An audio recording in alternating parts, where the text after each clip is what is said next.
So in this week's release from IHME of our COVID forecasts, there's some key observations about what's happening around the world and what we see coming in the models. So globally, we're starting to see the estimated number of infections go up again,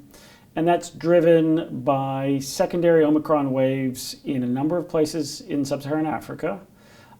in a wide array of locations in Latin America, from Quintana Roo states, other states in Mexico, through to a number of states in Brazil and all the way in between.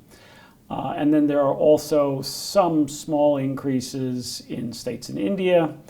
And perhaps most concerning is a quite substantial secondary wave of Omicron in Portugal related to the BA.5 variant, with an associated meaningful increase in the death rate, which we have not generally seen with these secondary Omicron waves in Europe and the northeast of the US. The last place where, of course, there is some secondary increase from Omicron are some of the southern states in the US and some of the states in the Midwest.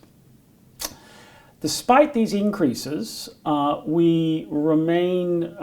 reasonably sure in the modeling that they will peak sometime in June, given what we've seen in Europe with these secondary waves and what we've seen in the northeast of the US, as well as what we saw with the BA.4-5 wave in South Africa.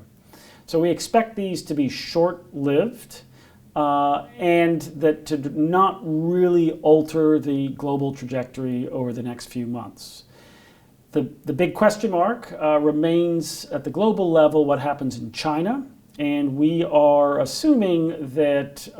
strict lockdown measures will continue through to October, and that they will be, as they have been to date, successful. Now, the reporting of 11 cases today in Shanghai again will raise the real questions about the economic toll in China from the strict lockdown policies, but so far, no indication of a change from the leadership in China. Putting all that together in our forecasts, we do not see large numbers of deaths, although when you add it up around the world, still about 120,000 deaths to be expected between now and October 1st. And the other insight that comes from the modeling is that we expect to see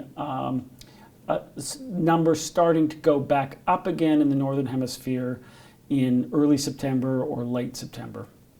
likely leading into increases, again, modest increases in the fall.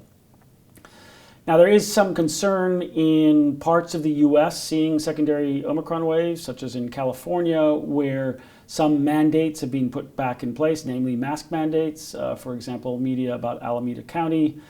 And as far as we can tell from both the modeling as well as from the experience elsewhere of these secondary waves,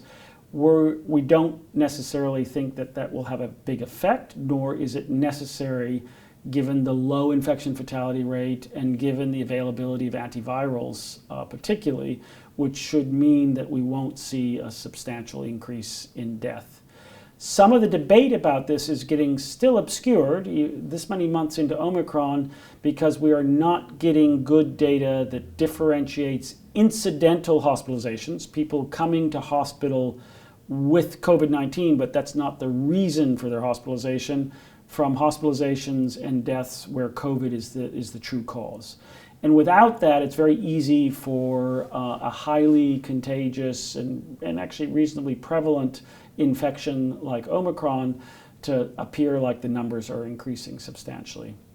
So clearly all of this sort of optimistic view over the next few months at the global level is predicated on the idea that there will not be a new variant that has immune escape and is more severe than Omicron. But of course, that is a distinct possibility, and it highlights why maintaining global surveillance so that if such a variant emerges, the world knows about it as soon as possible is really crucial, as is preparing for access for the vulnerable for antivirals, because that's likely in the future to be the strategy that will make the biggest difference if a new variant comes along.